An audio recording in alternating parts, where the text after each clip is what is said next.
विजयाचा महामेरू बहुतजनांची आधारी अखंड स्थितीचा निर्धारू छत्रपती शिवाजी महाराज वंदन. आणि हा क्षेत्र कसं तुम्ही निवडलं?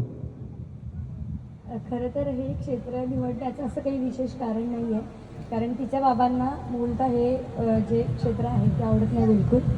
पण माझी खूप इच्छा होती ह्याच्यामध्ये आणि ते माझं स्वप्नच हे जन्माला आलं आहे असं मला वाटतं.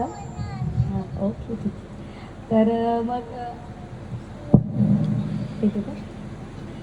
तर मग काय झालं, छोटी होती खूप, एक रील बनवली होती आम्ही आणि ती पोस्ट केली होती. तेव्हा काहीतरी 57 तिचे फॉलोअर्स होते आणि त्यावेळेला तिची एक रील टाकली होती आणि ती खूप व्हायरल झाली होती. म्हणजे त्यावेळेला 100